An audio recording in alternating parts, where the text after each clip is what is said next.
Doncs la Míriam Solà és llicenciada en Filosofia, és màster dels Estudis de Dona, Gènere i Ciutadania, és activista feminista i l'he convidada especialment a la jornada d'avui perquè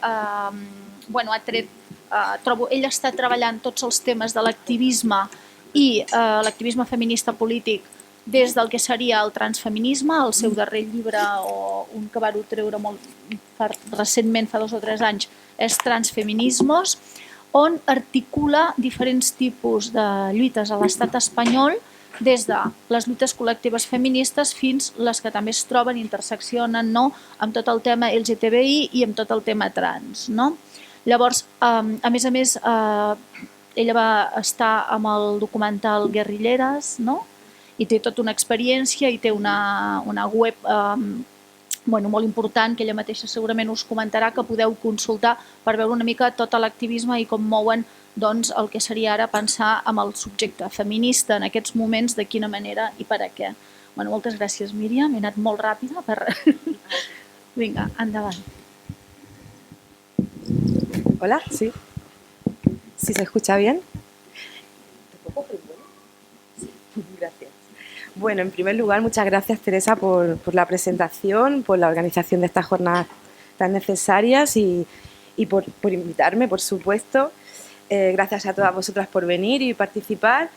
Decir que es un placer estar aquí, decir que es un placer estar rodeada de mujeres como Verena, como Lourdes, como la profesora Teresa. Algunas de ellas han sido profesoras mías al máster de estudios de género, y un máster donde ya sembraron la semillita del trabajo. Ellas sembraron esa semillita del trabajo que hoy vengo a presentaros, porque de alguna forma estas cuestiones del sujeto del feminismo ya estaban presentes en mi trabajo de fin de máster, y la verdad que es bonito ahora poder compartirlo en este lado de la trinchera. Y bueno, un trabajo que poco a poco he ido engordando y que, bueno, no soy académica, vengo del activismo, pero sí me he dedicado siempre a la investigación en la medida en lo que las condiciones materiales me lo han permitido. Bueno, un poco, la verdad que me ha ido muy bien la presentación de Verena, porque ha sentado un poco las bases del marco teórico, y como no vamos bien de tiempo, me lo podré saltar o podré pasar más rapidito. Bueno, yo quiero poner sobre la mesa las transformaciones en la forma de entender el género y la sexualidad que se están dando en los últimos años, por un lado en los movimientos sociales feministas, pero por otro lado también en el ámbito de la academia y de las teorías feministas. Se trata de plasmar una serie de debates relacionados con la identidad, o más bien con una cierta crisis de la identidad, que lo queer de alguna forma ha hecho eclosionar, pero que durante años el feminismo ha ido cociendo a fuego lento. Un conjunto de cambios que han conllevado el cuestionamiento de ese sujeto mujer del feminismo y el emerger de una polifonía de voces, de bolleras, travestis, transgénero, maricas, putas, migrantes, dando lugar a una serie de discursos y prácticas políticas que llamamos posidentitarias, queer, nuevos feminismos, transfeminismo, según la autora. Bueno, como bien ha explicado Verena, el concepto de género es rescatado por el feminismo a finales de los 60 y se convierte en su herramienta teórica política más importante para demostrar cómo las desigualdades existentes y la opresión de las mujeres no tienen un origen biológico sino social o construido. En este sentido, Verena me lo ha puesto muy fácil, el marco teórico lo tenemos.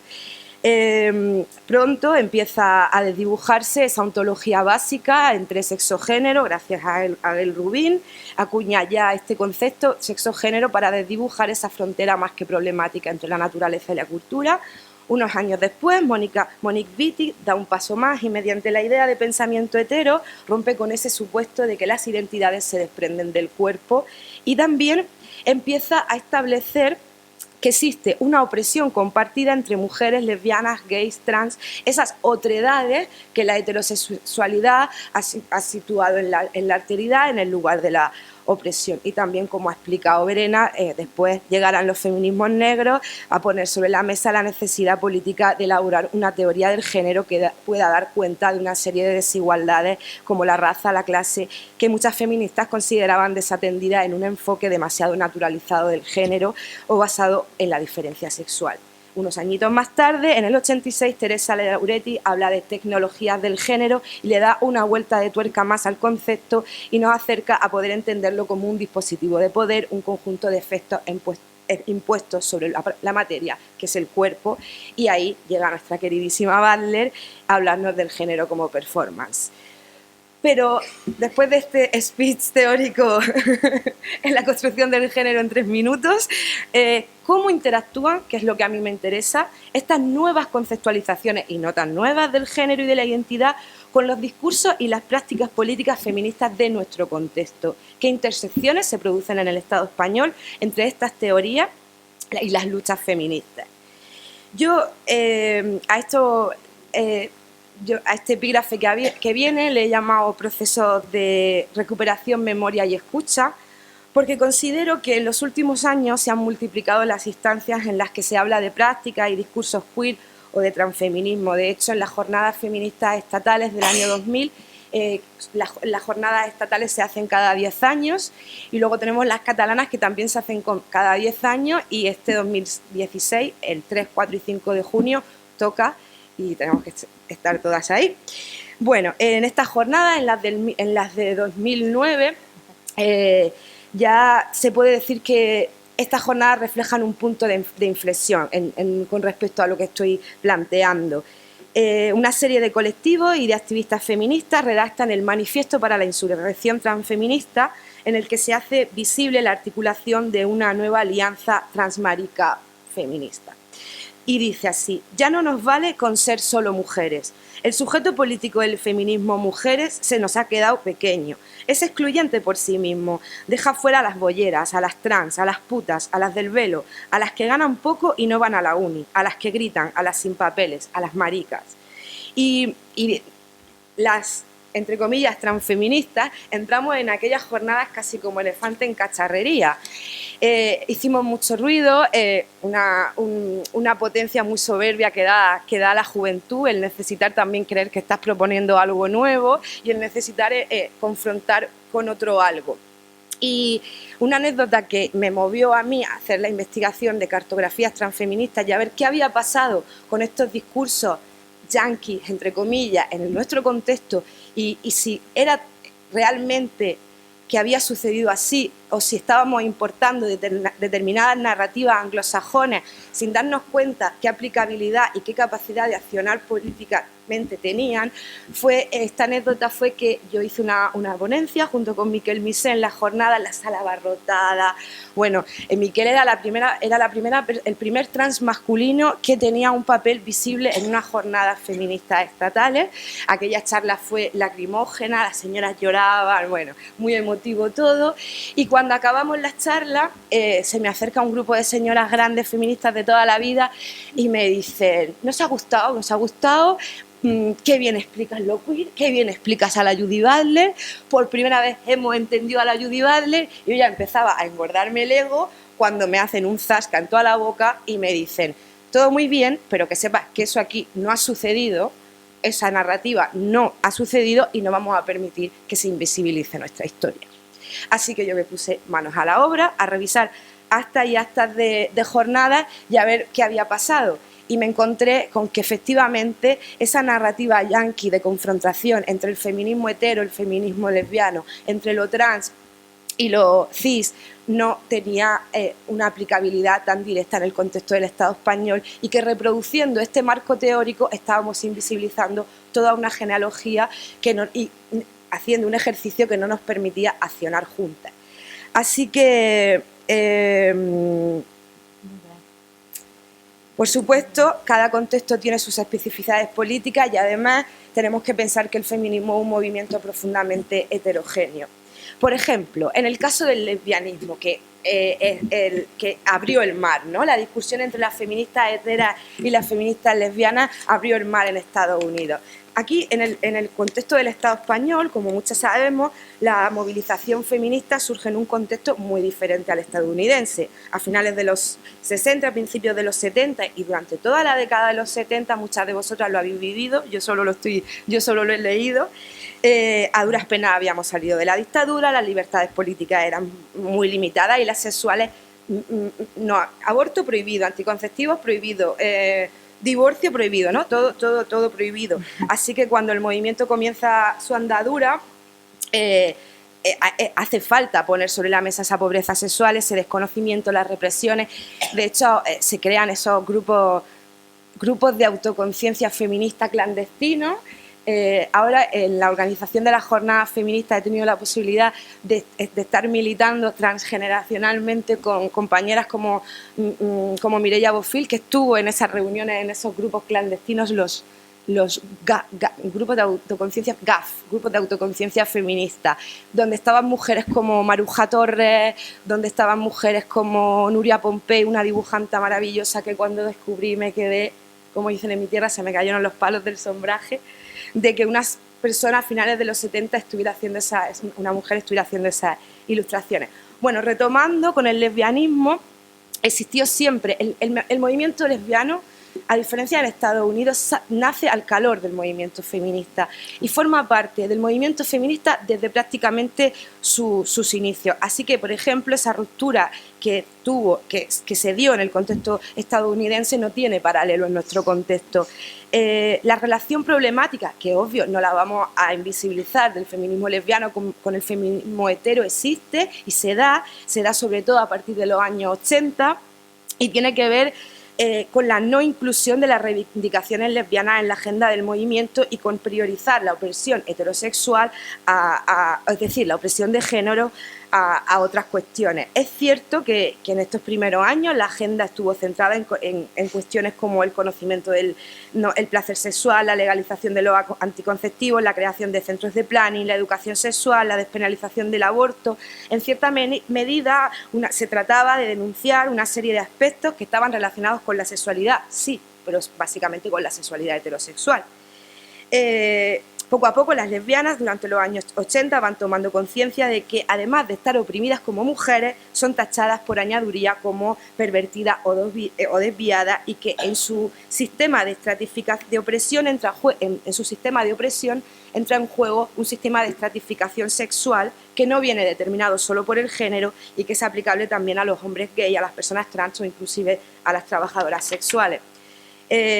Digamos que la identidad lesbiana está atravesada por el género y la asimetría y la desigualdad entre hombres y mujeres, pero también está atravesada por el eje de la sexualidad y por todas las jerarquías sexuales que ya también Gail Rubin en aquella pirámide de las sexualidades señala. Durante... ¿Cómo voy de tiempo? Bien, uy, 5 las vale. Bien, pues durante los años 80 se crean grupos de lesbianas feministas por toda la geografía del Estado español. Específicamente me apetece resaltar el grupo de lesbianas feministas de Caladona, el grupo de lesbianas feministas de Barcelona, por una ponencia que presentan en el año 2000 en las Jornadas Feministas de Córdoba, que se titula El vestido nuevo de la emperatriz. Yo casi llego al orgasmo cuando encontré esta ponencia y ahora vaya a entender por qué. Ellas realizan una crítica muy importante, muy situada en el contexto de Barcelona, a lo que había sido el feminismo durante la década de los 90, pero también hacen una apuesta muy visionaria, como veréis ahora, y que nos permite, una vez que ha pasado el tiempo, ver que por suerte lo que ellas pronosticaban no se cumplió. Y ellas dicen, por un lado, hacen una crítica a la cuestión de la heterosexualidad en el feminismo y al ocultamiento de las cuestiones lesbianas, y ellas dicen, determinadas situaciones que son exclusivas de las heterosexuales pasan como si fueran de las mujeres en general, aborto, anticonceptivos, o bien situaciones que afectan tanto a heterosexuales como a lesbianas son tratadas como si fueran exclusivas de las heterosexuales, como es el caso de la violencia. Ellas afirman que las lesbianas feministas han luchado durante años por derechos ligados a las relaciones heterosexuales. Lo hemos hecho porque consideramos que esto es feminismo. Sin embargo, después de muchos años de feminismo, ¿luchan nuestras compañeras feministas heterosexuales por nuestras causas? Como ya se ha dicho en alguna ocasión, parece que históricamente cada clase hace la revolución de la clase precedente. La clase obrera hizo la revolución burguesa, las mujeres la revolución obrera, ¿estamos las lesbianas haciendo la revolución feminista? Quizá ya vaya siendo hora de que el movimiento feminista apueste por la revolución lesbiana. Para finalizar su intervención, acaban con una serie de reflexiones finales que, a mi entender, como decía antes, son profundamente reveladoras de la situación en la que se encontraba el feminismo a finales de los 90 y de los cambios que, por fortuna, sí que se han dado. Para ellas, y dicen literalmente, el movimiento feminista se está muriendo. Comienzan a aparecer nuevas cuestiones que interesan a las mujeres más jóvenes, pero que apenas están teniendo espacio en el movimiento organizado. El interés por el cuestionamiento del sexo de género y por la teoría queer. Aparecen nuevas formas de feminismos ligados al movimiento ocupa, antiglobalización, estudiantil, así como nuevas inquietudes que nos tocan más de cerca, pero que no son tomadas como propias y, por tanto, no se reivindican, como la precariedad laboral, la vivienda, la ocupación. Y en este sentido afirma, nosotras apostaríamos por crear puentes con otros movimientos y colectivos, mujeres feministas no organizadas en el movimiento feminista, personas trans, trabajadoras sexuales, queer, maricas, ocupas. No sabemos muy bien lo que tenemos que hacer, pero sí podríamos empezar todas juntas a parir un discurso que nos una a todas. ¿Y por qué no empezamos a nombrar ese discurso y esas prácticas propias dentro del feminismo? Quizá nombrándolo transfeminismo. Año 2000, Jornadas Córdoba, Grupo de Lesbianas Feministas de Barcelona.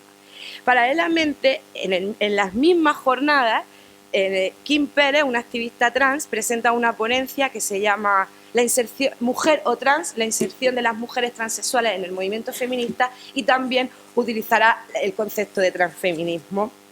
Por primera vez que tengamos registro escrito en nuestro contexto. Y esto es muy interesante porque esto sucedió mucho antes de que se empezara a hablar de transfeminismo en Estados Unidos.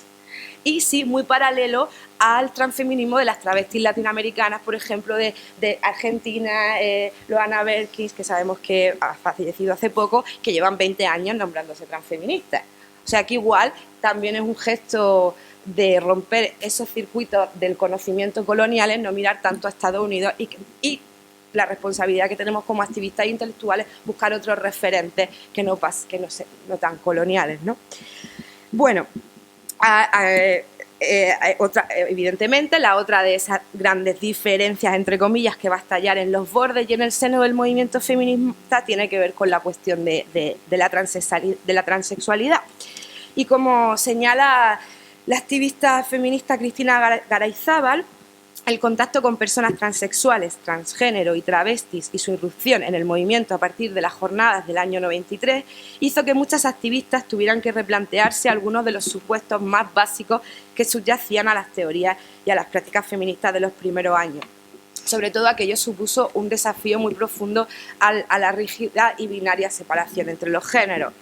Y como ella misma explica, dice, la aparición de transexuales en el año 93 estamos hablando de transexuales femeninas, estamos hablando de mujeres transexuales y esto no es un dato cualquiera, porque la transexualidad masculina va a irrumpir en el feminismo mucho después. La aparición de las mujeres transexuales, decía, mientras algunas, al respecto de esto, decía Cristina, mientras algunas consideraban la transexualidad como un invento del patriarcado que refuerza la división de los géneros y caricaturiza al género femenino, otras creemos que representan un desafío para el feminismo porque cuestionan el binarismo del sistema de género actual y nos meten de lleno en un debate acerca de las identidades, obligándonos a deconstruirlas y a deconstruir este binarismo. Es cierto que, a pesar de estos debates que se dieron sobre todo a partir de los años 90, en el movimiento feminista y en muchos lugares continúa articulándose alrededor de la categoría identitaria mujeres, y tampoco es cuestión de cuestionar que las mujeres se organicen entre ellas en base a una opresión compartida. No seré yo la que cuestione los espacios no mixtos, pero sí es cierto que las mujeres, que al contrario de como sucedió en Estados Unidos, donde la existencia de mujeres transexuales o de personas transexuales, aquello, ¿no?, generó unas peleas que quedaron como el Rosario de la Aurora y dio lugar, sobre todo a través del feminismo cultural, a unas posiciones irreconciliables. Es curioso que el feminismo cultural es el mismo que no quiere incluir a las personas transexuales, que no considera los derechos de las trabajadoras sexuales, que está en contra de la pornografía, como cumplen todas las crucecitas de lo que no sería el transfeminismo. Y ella, el feminismo cultural, por ejemplo, acusa a las mujeres transexuales de reproducir los roles de género más tradicionales, mientras que a los hombres transexuales casi de irse con el enemigo, como si todos y todas no reprodujéramos género hasta para ir a buscar el pan. Y bueno,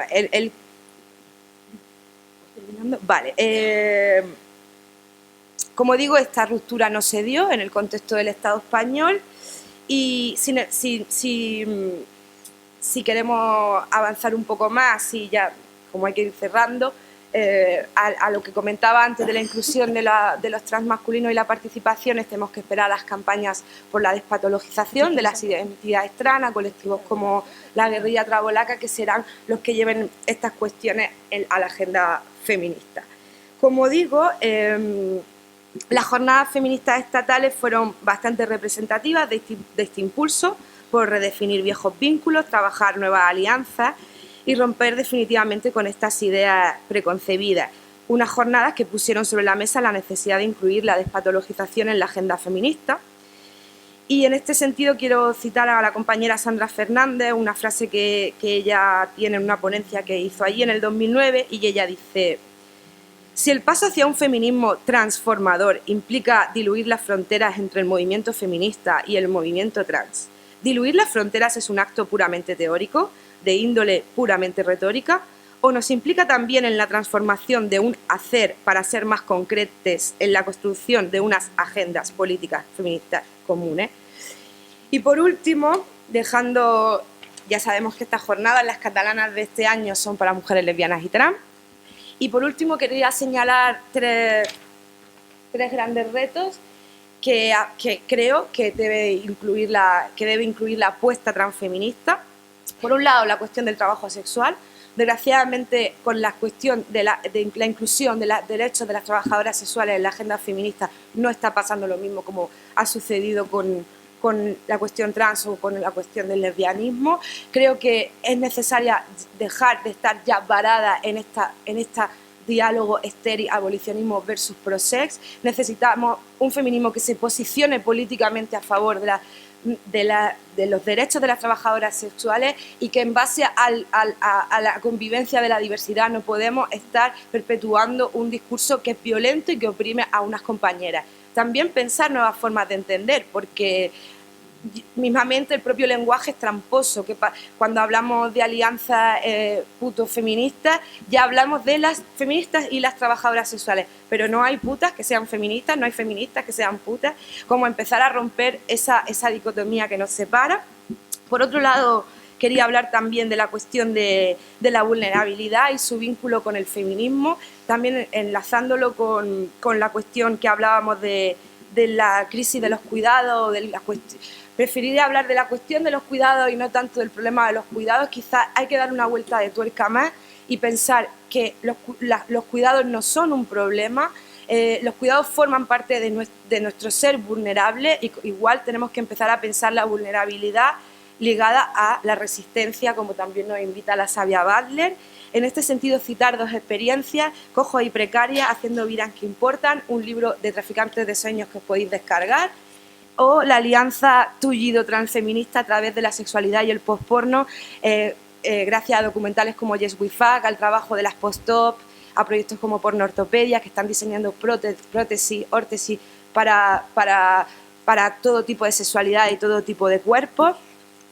Y como tercer reto, lo he llamado descolonizando el feminismo. El transfeminismo a menudo habla de precariedad, de vulnerabilidad, pero es cierto que las realidades de las precariedades son muy diferentes, los recursos de los que disponemos unas y otras, los apoyos materiales y afectivos, los salarios, los derechos, el valor social de lo que hacemos, las distintas disponibilidades, y esto conecta directamente, por ejemplo, con los procesos migratorios y cómo definimos una categoría, precariedad, que contiene tantas diferencias, tal variedad de experiencias y condiciones, sin obviar las diferencias de poder entre nosotras, cómo delimitar la precariedad más allá de lo laboral. Y en este sentido sabemos que una serie de movimientos feministas critican cierta visión colonial, hegemónica y poco sensible a la clase. Mujeres gitanas, feministas musulmanas, migrantes, sudacas, chonis, creo que tenemos que volver a sexualizar el concepto de clase social, o sea, a sexualizarlo en el sentido de que no puede, o sea, parece que está pasado de moda, no es sexy, no es seductor y por desgracia sigue siendo más que necesario hacer este link y esta intersección. Terminar con una frase de Amaya Pérez Orozco y de Silvia L. Gil, que ellas dicen en un texto que está publicado en Diagonal, Transfeminismo, sujetos o vida en común, ellas dicen: el reto no está en construir ristras de sujetos atravesados por la precariedad, manifiestos con infinitas apostillas, tampoco en hacer un mero sumatorio de reivindicaciones transfeministas, más anticapitalistas, más antirracistas, sino en reconstruir juntas el espacio de lo común, desde la discusión de qué tienen que ver nuestras realidades precarias, qué conflictos hay, porque las precariedades ni son iguales ni son igualmente intensas. Gracias.